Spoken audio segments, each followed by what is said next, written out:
Okay, ladies and gentlemen, welcome to Torchmate Tutorial 3, working with our CAD software for the Torchmate plasma cutting system. To begin with, first thing we're going to do is make sure our material is set. So again, we go down to the layout menu, choose material size, and we want to always ensure that the origin selection is the bottom left corner. And for this tutorial, just like the first two, we're going to work with a 12-inch by 12-inch workspace. So everything's set. We're going to hit OK, and we have our work area set. Now for today's tutorial, we're going to look at manually tracing images that we can't bring in as a part of pre-created clip art built into the Torchmate design package, or images that we can bring in using the scan and trace wizard. If you remember from tutorial 2, we were able to bring in bitmap and JPEG images using the scan and trace wizard, so we can bring in designs from the internet or that we've made in other platforms, provided they are saved as a JPEG or bitmap format. For today, we're going to look at those formats that are not going to work in the scan and trace wizard and how to bring those into the platform and make them something we can cut out of a piece of metal. So to begin, I'm going to go to the file menu and choose the import option. And then, just like we've been doing up until now, we're going to go to the student drive and go into the shared folder and look at that clip art section. And we have an image there that has been set as a format that is not recognizable by our scan and trace wizard. So we have a Titan's wordmark logo that's a PNG file. So we're going to select that and we're going to choose import. And we're just like before going to click on the area that's going to be the top left corner of our image. We'll select that. Now the threshold for the transparency, we're going to leave that at the default 127. Don't play around with that. It shouldn't affect anything. We'll hit OK and it brings in our image. So there it is, my Titan's wordmark. Now I'm going to shrink this down so it fits into my material space. So I'm going to make sure that my lock icon is closed up at the top here for proportional scaling. And I'm going to change my width so that it's 12 inches. And I'll hit the enter button to input that in. And now my Titan wordmark logo is the same size width-wise as my material blank. Okay, so to get started on tracing, quickly here we have 3 different tool options for the graphic edit tools, and that's this little pencil icon on our left side tool panel. The first option is a node edit tool. Now the node edit tool lets us place points or nodes, and it will trace those nodes in a straight line to create the object. A really important step with the node edit tool is you have to select the first node that you placed to close the object. And then at the top, you're going to hit the apply button, and that'll create your object. And just like in tutorial 1, when we were modifying the rectangle shapes we drew in to make them into the wind waves, we can double click on this and we can double click on a line to add an extra node in editing mode, and we can move the nodes around to change the way that the shape has been created. But one thing that we can't do is we can't curve the lines, so it doesn't give us that ability. So all we're limited to here is straight lines with points. So if I was going to trace this Titan's logo, I'd have to place a lot of dots very close together in order to accurately trace this out to get all these curves. So that's the node edit. Second tool is the free edit tool. Now the free edit tool is a lot like the paintbrush in a program like Adobe Photoshop. What I'm going to do with this platform or with this tool is click on the screen and drag my cursor around as I'm holding the mouse button down, and that allows me to draw the shape in. And what's important again is that I draw my line to overlap the beginning point of my line, and once I get to that I can let go of my mouse, and if all worked well, it will fill in the object for me as it has here. Now in an alternate result, if I don't, I'll just draw a similar object but I won't trace it through as cleanly, I'll end up with an object looking like this. So I have a dashed line or broken object line that isn't connected together, and I would need to connect this together, and it's a little bit of a roundabout process, but I need to zoom in on the ends of my 2 points for my line. I'm going to double click on my line to bring up my nodes, and then I'm going to need to trim a little bit of the fat, as it were, from the details of the excessive nodes that I have placed. And then I'm going to place the 2 end nodes right over top of each other, drag a selection box around the 2 nodes, and then up in the the arrange menu, I'm going to choose the connect path option. And I'm going to have my allowable error to a very small number, so it should default to something fairly small as it has here for me. But if it hasn't, you want to make it a very, very small number. We're going to hit OK, and if all works, it fills in the shape. Unfortunately, I, again, didn't do this close enough. I need to zoom in more, and you can see that my dots aren't actually overlapping, and this is where it can become, like I said, a little bit of a time-consuming and finicky process, because even with that very small allowable error, there, this time it worked. It didn't work the first time. So there's the object there. So there's the first two tools for the graphic edit tools, and they do have some pros, but they also have some significant cons. And this is why I recommend the arc edit tool. Now the nice part with the arc edit tool, and I'm actually going to go into the Titans image here and start tracing this red patch on the T, is I can, just like with the node edit, click on points to select places to start tracing my object.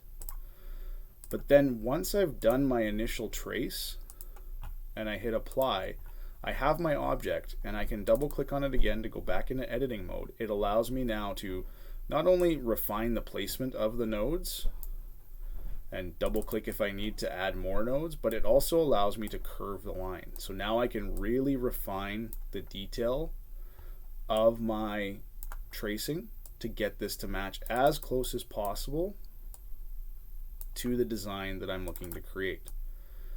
Now this whole process is going to be time consuming, because you have to physically go through and trace all of the details of the parts of this image that you want to have be a part of your cutout. But I'm going to show you here today some steps to follow to help get some best results possible. So number one, you've noticed that as I've been going along here with this little object, I've been adding a fair number of extra nodes just to clean up some of the details.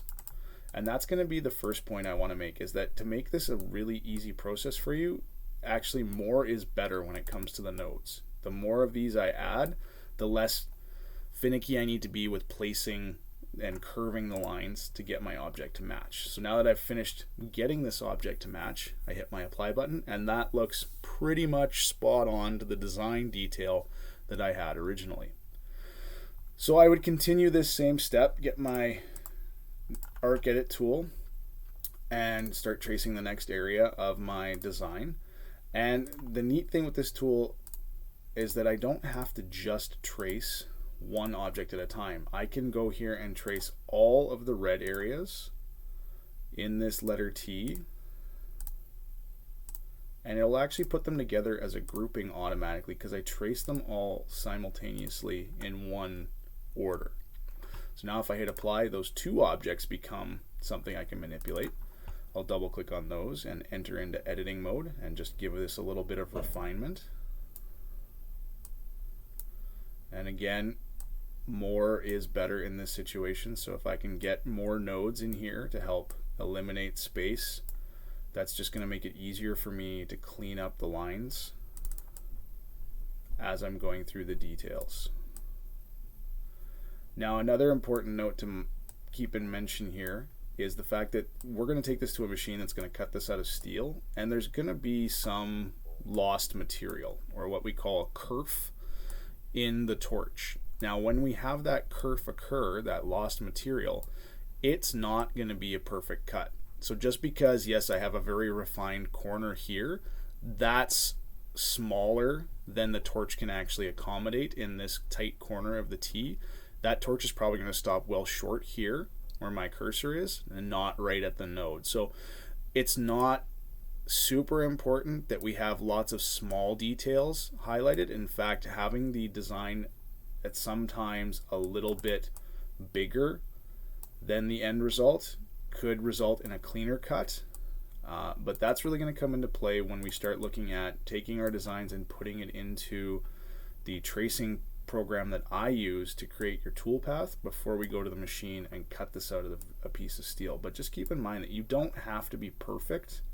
There's no need to be right exactly in the corner and to zoom in to a point where you can see that this actually has a larger end profile than what you've created, and get into things like getting on both sides of the detail and getting it absolutely perfectly tracing.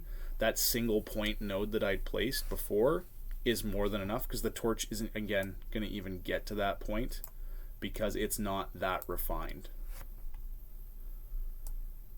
So when you're looking at images further on in here, things to keep in mind too are going to be, it's not going to be able to do a lot of super detail work. Yes, it is incredible the detail that the machine can cut out and that we can design within, but even that said,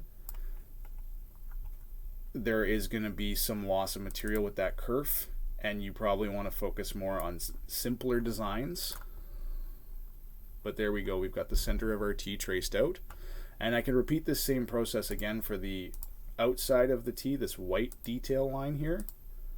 And then what I could do with that object set is take the inner tracings, what was the red of the picture, and use that XOR weld to cut it out from what I'm tracing right now, this white detail line, so that I have the details removed from that object. And what we're going to look at here is a way to make a stacked image.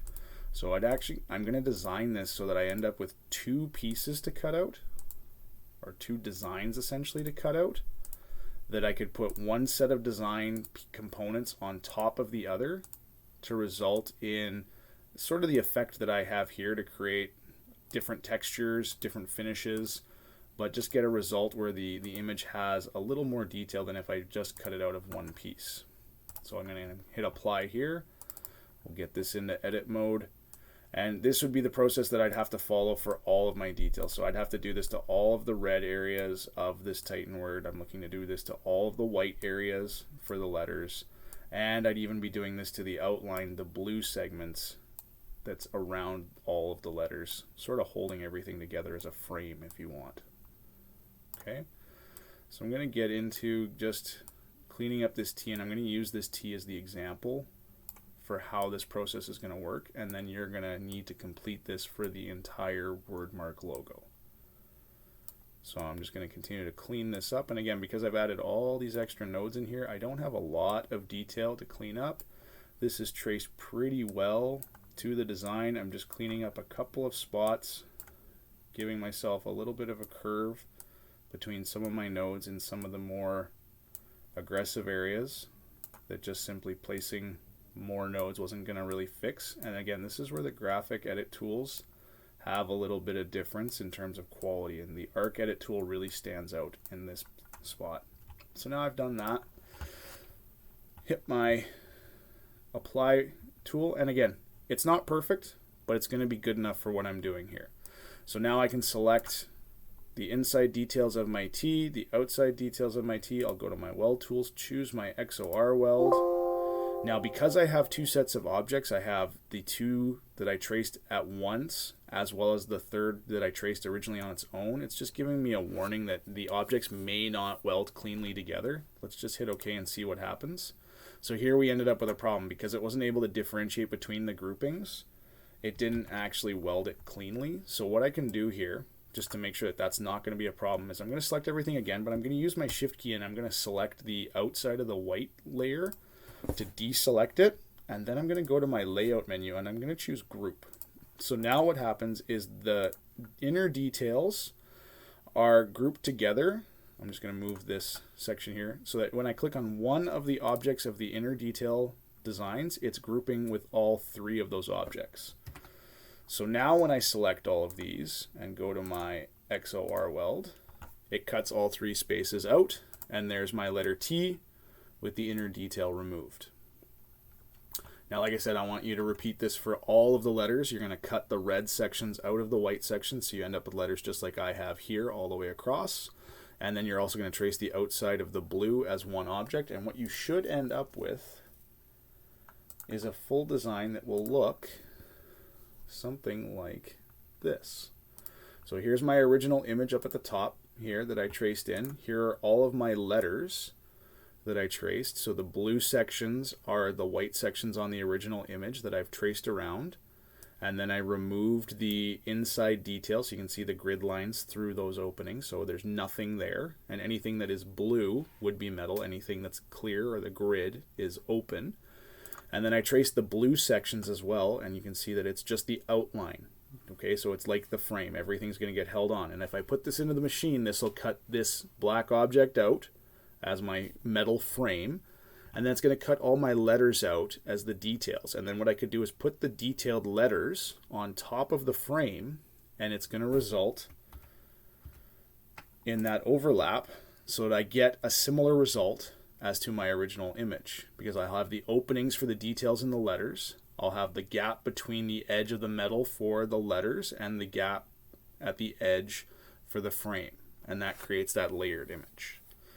So that's using the graphic edit tools to manually trace out a design. Again, for this tutorial, I'm looking for you to follow along and trace out this tightened wordmark logo so that you get these two separate sections to be stacked on top of each other. And then I'd like you to find your own image, trace it, and create a stacked image of your own choosing. And it can combine other techniques from the other tutorials as well. But at a minimum, you're going to trace something manually, turn it into a stacked image just like we did here. All right, ladies and gentlemen, pitter patter.